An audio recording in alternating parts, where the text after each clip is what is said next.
नमस्कार।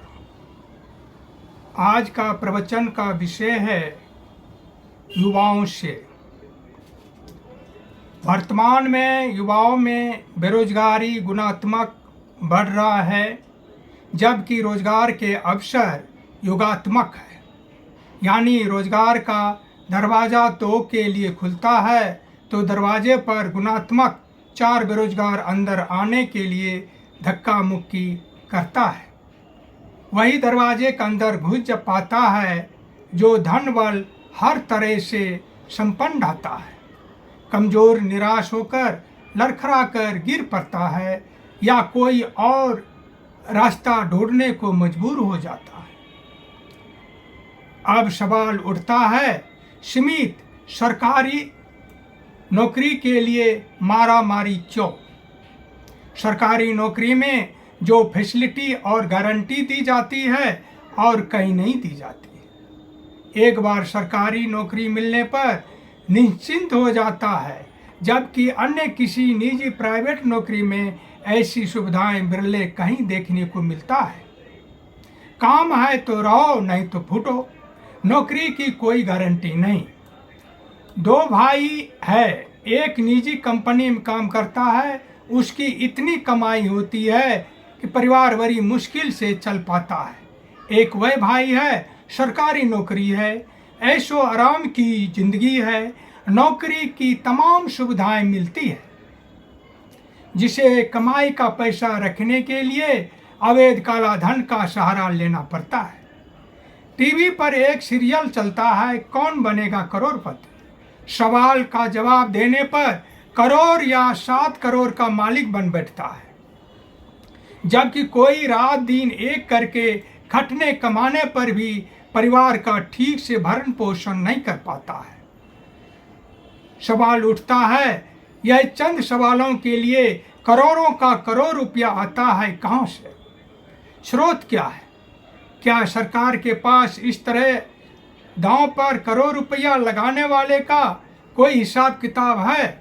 बेहतर यही होता यदि किसी के पास बेशुमार पैसा है, रखने का कोई हिसाब किताब नहीं है, तो बेरोजगार युवकों के लिए रोजगार का दरवाजा खोल दे। करोड़पति कौन बनेगा कार्यक्रम में एक व्यक्ति करोड़पति बनने का हकदार बनता है। कल कारखाना खोलकर रोजगार का अवसर देने से करोड़ बेरोजगार युवकों का परिवार का भरण पोषण हो सकता है।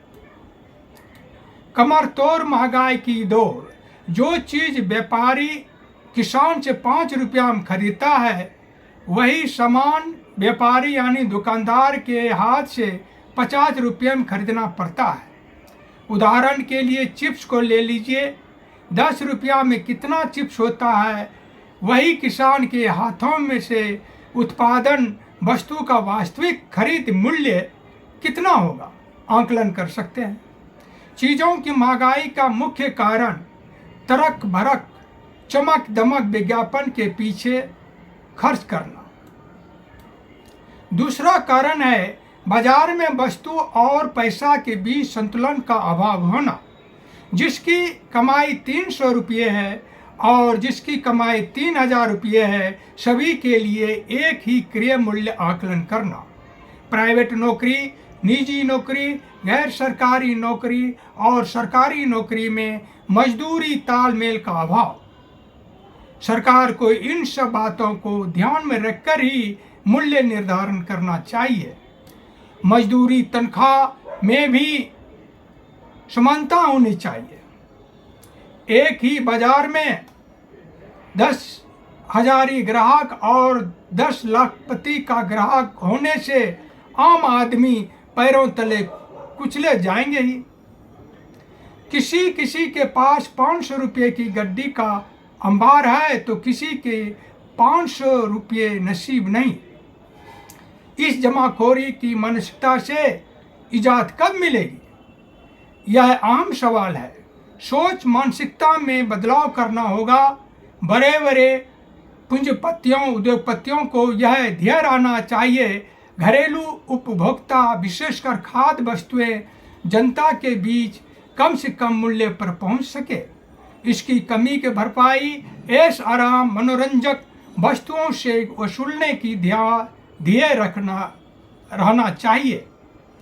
इसके लिए छोटा से छोटा व्यवसायी से लेकर बड़े बड़े पूंजीपतियों उद्योगपतियों एवं सरकार के बीच संतुलन होना बहुत ही जरूरी है। अरबपति बनने की होड़ पर अंकुश लगाना होगा। हमारा देश लोकतांत्रिक है, लोक जैसा चाहेगा वैसा ही होगा।